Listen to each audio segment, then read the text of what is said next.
తిరిగి BC news కి స్వాగతం.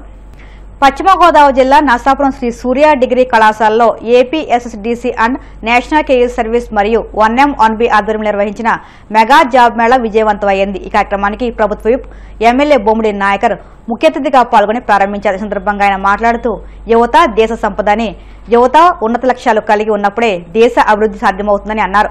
అందుకు ఆత్మవిశ్వాసాన్ని పెంచుకుని కష్టపడి పనిచేసే మనస్తత్వం కలిగి ఉండాలని, ఎప్పుడూ ఓటమి అంగీకరించకుండా నూతన విషయాల పట్ల అవగాహన కలిగి ఉండాలని చెప్పుకొచ్చారు. సుమారు 370 మంది అభ్యర్థులు పాల్గొన్న ఈ మేళలో ఎంపికైన వారిని తమ తమ సంస్థల్లో నియమించుకున్నట్లు సంస్థ ప్రతినిధులు తెలియజేశారు.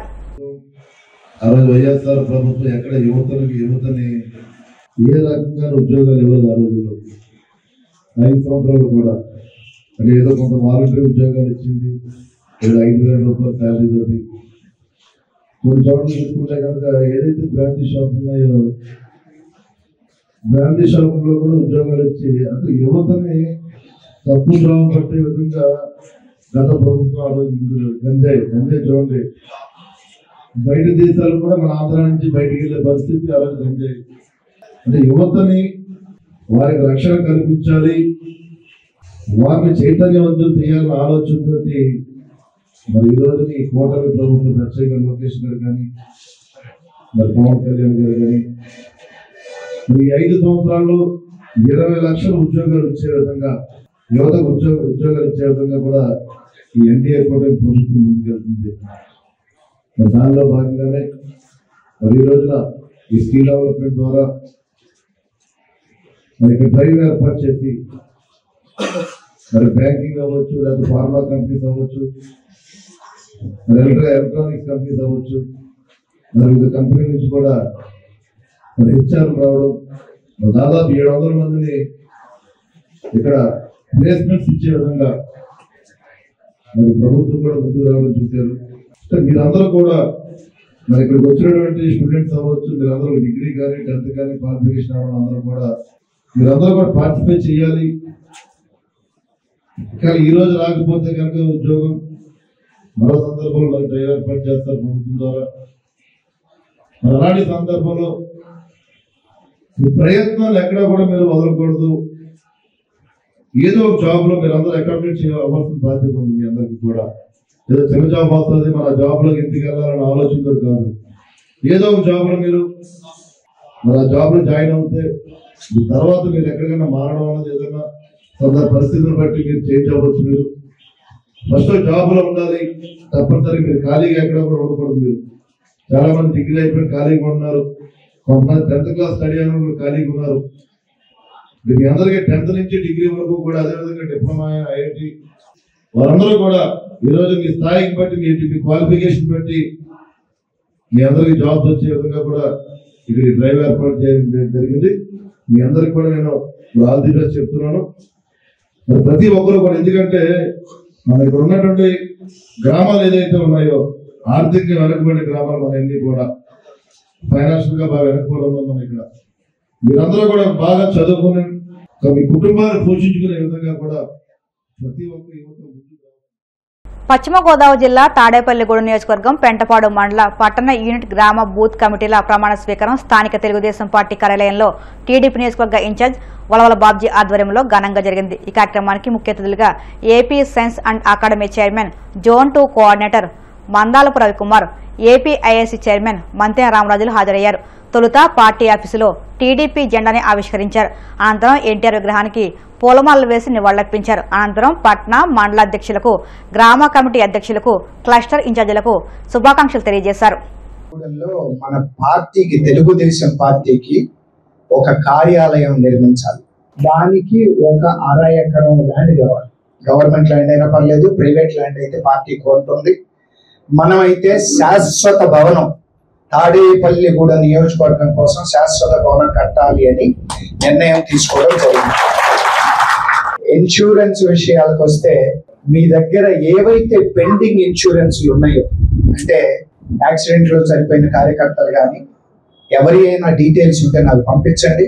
రాబోయే 30 రోజుల్లో ఆటోమేట్ చేస్తాం. అంటే మీ దగ్గర నుంచి క్లెయిమ్ రాగానే అది డిపార్ట్మెంట్ ఇన్సూరెన్స్ కంపెనీకి పంపించి ప్రాసెస్ చేసిన తర్వాత దాన్ని IVRS కి అనుసంధానం చేసి ఎవరైతే వాళ్ళ ఫ్యామిలీ మెంబర్ ఉన్నారో వాళ్ళకి మెసేజ్ వెళ్తుంది, మీకు డబ్బులు పడ్డాయి చెక్ చేసుకోండి బ్యాంకుల వారు.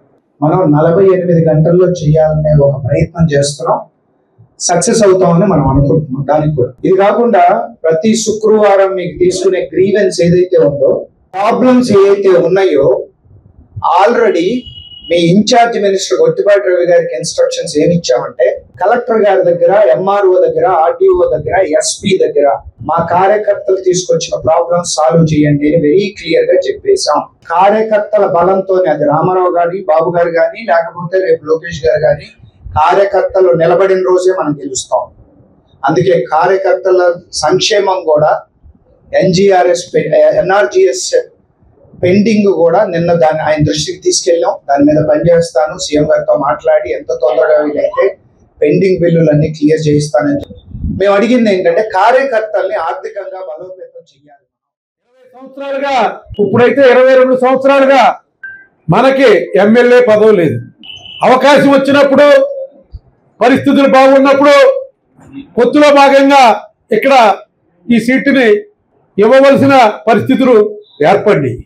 అలాగే ఒకసారి టికెట్ ఇచ్చినా ఓటమి చెందడం జరిగింది. 2019 నుంచి 2024 దాకా మొక్కవోని విశ్వాసంతో ప్రతి ఒక్క కార్యకర్త, ప్రతి ఒక్క నాయకుడు, ఒక్కొక్క సైనికుడుగా ఈ తాడేపల్లిగూడెం నియోజకవర్గంలో తెలుగుదేశం పార్టీ మళ్లీ వేళ్ళూరుకుంటాకి అన్ని రకాల ప్రయత్నాలు చేసిన పరిస్థితి ఈ తాడేపల్లిగూడెం నియోజకవర్గంలో ఉంది. ఇబ్బందులు పడినా ప్రతిపక్షంలో మనం ఎన్నో రకాల ఇబ్బందులు ఫేస్ చేస్తాం. మన నాయకుడిని అరెస్ట్ చేసినప్పుడు మనం తాడేపల్లిగూడెం నడిబొడ్డును ఉండడంతో పెద్ద ర్యాలీని నిర్వహించడం జరిగింది. దానికి వీరిద్దరూ కూడా ఆ రోజున హాజరవడం జరిగింది. పోలీసు పహారా మధ్యలో వేలాది మందితోటి ఆ వేళ మీరందరూ కూడా మరి మన నాయకుడిని అరెస్ట్ చేసినందుకు మీ ఆగ్రహావేశాలు చూపించిన పరిస్థితి ఆ రోజున. జిల్లాలో ఏ కార్యక్రమం జరిగినా తాడేపల్లిగూడెం నడిబొడ్డుగా అన్ని కార్యక్రమాల్లో మీ అందరూ కూడా చాలా చక్కగా నిర్వర్తించడం జరిగింది. నాకు పదవి రావాలని నేను చూడాల. నాతో కలిసికట్టుగా పనిచేసిన నాయకులందరికీ పదవులు కావాలన్న విశ్వాసంతో నేను ఈ రోజు కూడా పనిచేస్తా ఉన్నా. అంతేగాని నేనేదో పదవి రావాలి, ఆ పదవి వస్తే కానీ నాకు కుదరదని ఎప్పుడు కూడా నేను అనుకోలే. కొంతమందిని సొసైటీ అధ్యక్షులుగా చూస్తున్నాం, కొంతమంది మరి మార్కెట్ కమిటీ సభ్యులుగా చూస్తున్నాం, కొంతమందిని రేపొద్దున సర్పంచులుగా చూస్తాం, కొంతమంది దేవస్థానం కమిటీల్లో చూస్తాం. అలాగే అందరినీ సర్దుబాటు చేసుకుని వెళ్ళే నాయకత్వంగా తాడేపల్లిగూడెం నాయకత్వం వెళ్తుందని చెప్పి తెలియజేస్తాం. రాష్ట్రంలో గత 2 రోజులుగా పండుగ వాతావరణం నెలకొందని బీజేపీ రాష్ట్ర భవన నిర్మాణ కమిటీ సభ్యుడు గట్టి సత్యనారాయణ పేర్కొన్నారు. కాకినాడలో ఆయన మీడియాతో మాట్లాడుతూ ప్రధానమంత్రి ఆవాస్ యోజనలో భాగంగా రాష్ట్రంలోని ప్రతి నియోజకవర్గంలో పేదల గృహప్రవేశం జరగడం శుభ్రణమని అన్నారు. పేదలకు ఇచ్చిన మాట నిలబెట్టుకున్న పాలకులుగా ప్రధాని మోదీ, సీఎం చంద్రబాబు చిరస్థాయిలో నిలుస్తారన్నారు. పేదల సొంతింటి కల సాకారం చేయడం అంటే ఆ ఇంట్లో అవధుల్లేని ఆనందాన్ని నింపడమేనని ఆయన స్పష్టం చేశారు. రాష్ట్రంలో గత 2 రోజుల నుంచి ఒక పండగ వాతావరణం పేద ప్రజల్లో కనిపిస్తుంది. దానికి కారణం ఏంటంటే, మన ప్రధానమంత్రి నరేంద్ర మోడీ గారు ఆయన పదవి ఎక్కిన తర్వాత పేద ప్రజలకి ఒక మంచి ఇల్లు ఇచ్చే ఉద్దేశంతో ఆయన 4,95,00,000 ఇచ్చే ఉద్దేశంతో ప్లాన్ చేశారు. అందులో భాగంగా ఇప్పటికే 4,12,00,000 ఇవ్వడం జరిగిపోయింది. ఇంకా చేస్తూ ఇప్పుడంటే ఈ మిగిలిన బడ్జెట్ కూడా 2022 పూర్తి చేసే సంకల్పంతో ఉన్నారు. అందులో భాగంగా మనం రాష్ట్రంలో కూడా నిన్న మొన్న ఇచ్చిన ఈ ఇళ్లతో కలిపి ఉంటే ఒక 3 లక్షలు ఇల్లు ఇచ్చేశారు. మొత్తం భారతదేశంలో అయితే 2,68,00,000 పైచీలకు ఇవ్వడం జరిగింది. వాళ్ళు హ్యాండ్ ఓవర్ చేశారు, వాళ్ళ గృహప్రవేశం కూడా చేసుకున్నారు. ఇది ఒక మంచి శుభప్రదమైన విషయం. ఇది ఎందుకంటే ప్రతి వాళ్ళకి ఒక ఇల్లు అన్నది వాళ్ళ ఒక డ్రీమ్. అది సొంత ఇల్లు ఉన్నది ఆ కళని పేద ప్రజలకి నెరవేర్చడం చాలా ముఖ్యమైన కార్యక్రమం. మనం ముఖ్యంగా అంటే ఇల్లు ఉంటే ఒక మనిషికి ధైర్యం ఏర్పడుతుంది. తద్వారా అంటే ఒక ఇళ్ళను ఉంటే ఏంటంటే దాంట్లో భాగంగా వాళ్ళు కుటుంబ నేపథ్యం అంతా అభివృద్ధి చెందే అవకాశం ఉంటుంది. కుటుంబం అభివృద్ధి చెందితే మనం ప్రతి గ్రామం తద్వారా రాష్ట్రం నుంచి దేశం కూడా అభివృద్ధి చెందే అవకాశం ఉంటుంది. ఇలాంటి విషయంలో మన ప్రధానమంత్రి మోడీ గారు, చంద్రబాబు నాయుడు గారు కూడా ముందుగా వాళ్ళు తీసుకున్న నిర్ణయాలు చాలా గొప్పగా ఉంటున్నవి. మనం నిజంగా హర్షించాల్సిన విషయం అది. ఈ మధ్య మా చంద్రబాబు మాట్లాడుతూ కూడా, మన అన్నమయ్య జిల్లాలో మాట్లాడుతూ కూడా ప్రతి ఇంటికి వ్యాపారస్తులు దయచేసి ఇంట్రెస్ట్తో ఉన్నారు. అది అంటే స్మాల్ స్కేల్ ఇండస్ట్రీస్ చేద్దామని కోరుకున్నారు. అది చాలా మంచి ఉద్దేశం. అదే విధంగానే ముందుగా జరిగితే మాత్రం డెఫినెట్గా మన మోడీ గారు చేసిన ప్రయత్నం ఏంటంటే 2027 నాటికి మనకి ప్రపంచంలో 3వ స్థానం రావాలని కోరుకుంటారు. ఇప్పటికే 4వ స్థానం వచ్చేసాం, 3వ స్థానం వచ్చి గ్యారంటీ వచ్చేస్తాం. ఆయన కలకన్నా 2047 నాటికి మొత్తం ప్రపంచంలో ఒక అగ్రరాజ్యంగా ఉండాలని దేశంతో తలిచారు. అది కూడా సహజం అయిపోతుంది, సమస్య లేదు. ఈ ప్రభుత్వం చాలా ప్రజల గురించి, అలా అంతేకాకుండా ప్రజలు మామూలుగా యావత్ భారతదేశం ప్రజలందరూ చాలా మంది బాగుండాలి దేశంతో నిర్ణయాలు బాగా తీసుకున్నారు. మన లోకేష్ గారు కూడా ఈ మధ్య ఆయన ఫారిన్ వెళ్ళి ఎక్కడో మంచి కమిట్మెంట్ తీసుకుని ఎక్కువగా అంటే ఈ ఫారిన్ ఇండస్ట్రీ కూడా ఆంధ్రప్రదేశ్ వచ్చేలా ప్రయత్నం చేస్తున్నారు. ఆయన కూడా హర్షించే విషయం అది. ఈ విధంగా ముందు సాగితే మన రాష్ట్రం చాలా మందంగా వెళ్తుంది. గత ప్రభుత్వంలో మన వైసీపీ పాలనలో చాలా బాధపడ్డాం. కట్టిన ఇల్లు కూడా ఇచ్చే పొజిషన్ లేరు. ఇప్పుడు ఇది అలా కాకుండా మొత్తం అన్నీ పూర్తి చేసుకుంటూ అటు రోడ్లు కానీ, వ్యవసాయ రంగం కానీ, అలాగే మా హాస్పిటల్స్ కానీ ఎన్నో పని సాధిస్తున్నవి. మనం ఈ ఎన్డీఏ ప్రభుత్వం ఈ కూటమి వల్ల మా భారతదేశానికే కాకుండా ముఖ్యంగా మన రాష్ట్రం కూడా అభివృద్ధి చెందుతుందని నేను గంటవారం చెప్పగలుగుతున్నాను. ఆన్లైన్ బెట్టింగ్ యాప్స్ కేసులో నటుడు ప్రకాష్ రాజ్ను సిఐడి ప్రశ్నించింది. జంగిల్ రమ్మీ యాప్ను ప్రమోట్ చేసిన కేసులో ప్రకాష్ రాజ్ విచారణకు హాజరయ్యారు.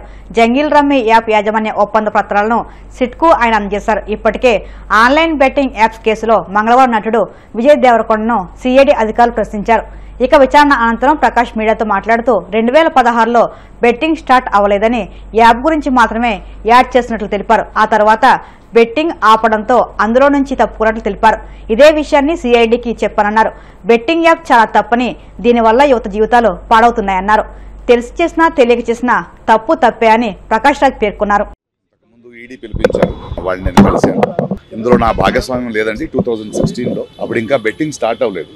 ఒక యాప్ గురించి యాడ్ చేశాను. ఆ తర్వాత అది బెట్టింగ్ అయితే దాని నుంచి నేను తప్పుకున్నాను. I did not take payment అంటే ఓకే అన్నారు. సిఐడికి కూడా ఒక సార్వజనికులు ఒకరు కంప్లైంట్ చేశారు, మన పేర్లన్నీ చెప్పి. సో దాని గురించి పిలిచారు, వెళ్ళి మాట్లాడాను. 2017లో ఇక్కడ బ్యాన్ అయ్యింది. 2016లో ఇంకా బెట్టింగ్ స్టార్ట్ అవ్వలేదండి. ఆ యాప్ ఒక గేమ్ అనుకుని మేము చేసామండి. ఆ తర్వాత తెలిసింది బెట్టింగ్ యాప్ ఈజ్ రాంగ్, అందువల్ల నేను కంటిన్యూ చేయలేదు. ఆ డీటెయిల్స్ ఇచ్చాను. ఆ తర్వాత ఏదైనా చేశారా, వేరే కంపెనీస్ ఏదైనా చేశారా అంటే లేదండి అని చెప్పాను. బ్యాంక్ స్టేట్మెంట్స్ అన్ని అప్పుడే ఇచ్చాము, అందులో ఏమీ లేదని తెలిసింది. బట్ ఒకటి మా మాధ్యమం మూలంగా చెప్తున్నది, ఏదో అది కొందరు పెద్దవాళ్ళు చేశారు, వాళ్ళు చేశారు రూల్స్ అని కాదు. Betting app is wrong. అది చాలా యంగ్స్టర్స్ జీవితాలు పాడైపోతున్నాయి. 2016లో మనకు తెలియదు అది ఇంకా యాప్గా ఉంది, ఇంకా బెట్టింగ్ స్టార్ట్ అవ్వలేదు. బట్ ఎప్పుడైతే బెట్టింగ్ స్టార్ట్ అయ్యేది బ్యాన్ అయిందో, యంగ్స్టర్స్కి నేను ఈ మూలంగా చెప్పేది ఒకటే, నేను బెట్టింగ్ యాప్ డబ్బులు పెట్టి చేయమని నేను యాడ్ చేయలేదని చెప్పడం చాలా ఈజీ. అలా కాదు. అది తెలిసి చేసినా తెలియక చేసినా తప్పే. యంగ్స్టర్స్ ప్రజలు అర్థం చేసుకోవాలి. మనం కష్టపడదాం, కష్టపడి సంపాదిస్తాం. ఇలాంటి యాప్ పోయి చాలా ఫ్యామిలీస్, చాలా youngsters they have lost there lifes. And I'm sorry for that and hope మనం దీని నుంచి నేర్చుకుంటాం. వార్తలు ముగించే ముందు ముఖ్యాంశాలు మరొక్కసారి. ముగిసిన Bharat EU business round table సమావేశం. ఏపీని గ్రీన్ హైడ్రోజన్ వ్యాలీగా తీర్చిదిద్దామని సీఎం చంద్రబాబు ప్రకటన. పెద్దిరెడ్డి కుటుంబానికి అడవుల్లో వారసత్వ భూములు ఎలా వచ్చాయో చెప్పాలి. అటవీ భూముల ఆక్రమణల విషయంలో ఎంతటి వారినైనా ఉపేక్షించమని డిప్యూటీ సీఎం పవన్ హెచ్చరిక. దేశం $5 ట్రిలియన్ ఆర్థిక వ్యవస్థను సాధించడం ఖాయం. సిఐఏ దక్షిణ ప్రాంత సదస్సులో మంత్రి నారా లోకేష్ ప్రసంగం. వెలుగొండ ప్రాజెక్టు నిర్మాణ పనుల్లో నిర్లక్ష్యం వహిస్తే సహించేది లేదు. గుత్తేదారు సంస్థ ప్రతినిధులు, ఇంజనీర్లపై మంత్రి నిమ్మ రామానాయుడు ఆగ్రహం.